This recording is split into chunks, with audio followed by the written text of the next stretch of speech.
Hi friends, ఎలా ఉన్నారు? బాగున్నారా? నేనైతే చాలా బాగున్నానండి. ఈరోజు మీకు చింత చిగురు పప్పు తయారు చేసి చూపిస్తాను. ఈ చింత చిగురు ఆల్రెడీ నిల్వ చేసిందండి. సాల్ట్ వేసి నలిచేసి ఫ్రిడ్జ్లో పెట్టింది. ఇది 6 months వరకు ఉంటుంది. ఈ విధంగా తయారు చేసుకుంటే ముందుగా కందిపప్పు శుభ్రంగా కడుక్కొని పక్కన పెట్టుకోవాలి. ఒక బౌల్లో చింత చిగురు, ఉల్లిపాయ ముక్కలు, పచ్చిమిరపకాయ ముక్కలు, కొంచెం వాటర్ యాడ్ చేసి కుక్కర్ 7 విజిల్స్ వచ్చే వరకు గ్యాస్ మీద పెట్టాలి. 7-8 విజిల్స్ వరకు రావాలండి. అదిగోండి ఉడికిపోయిందండి. చాలా ఈజీ ప్రాసెస్, తొందరగా అయిపోతుంది. ఈ విధంగా తయారు చేస్తే నేను మ్యాక్సిమం ఇలాగే చేస్తాను. చూసారా, ఇంకా మళ్ళీ ఉడికించే అవసరం లేదు.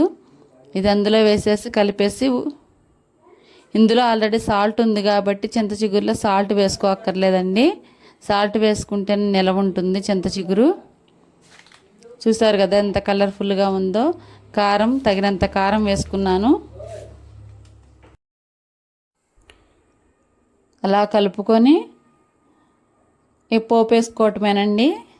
నా వీడియో నచ్చినట్లయితే లైక్ చేయండి, షేర్ చేయండి, సబ్స్క్రైబ్ చేయండి. నా ఛానల్ పూర్తిగా చెక్ చేసి మీరు సబ్స్క్రైబ్ చేసుకోండి. ప్లీజ్ ఎంకరేజ్ చేయండి.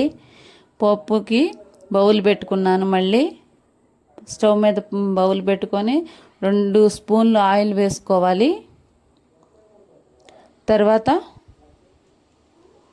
1 స్పూను తాలింపు గింజలు వేసాను. అవి లైట్గా వేగిన తర్వాత ఎండుమిర్చి, తర్వాత వెల్లుల్లిపాయలు,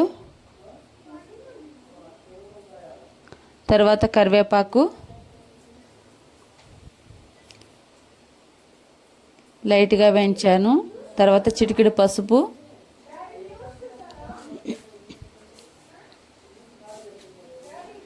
అంతేనండి. పోపు కూడా రెడీ అయిపోయింది. ఈ పప్పు ఇందులో వేసేస్తున్నాను.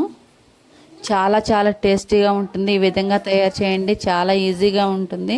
నేను మ్యాక్సిమం అన్నీ ఈజీగానే తయారు చేసి చూపిస్తున్నాను.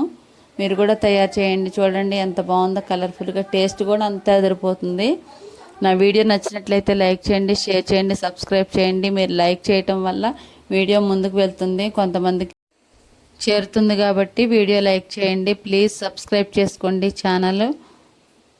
Okay friends, bye friends. మరొక వీడియోతో మళ్ళీ కలుద్దాం. Okay friends, bye bye.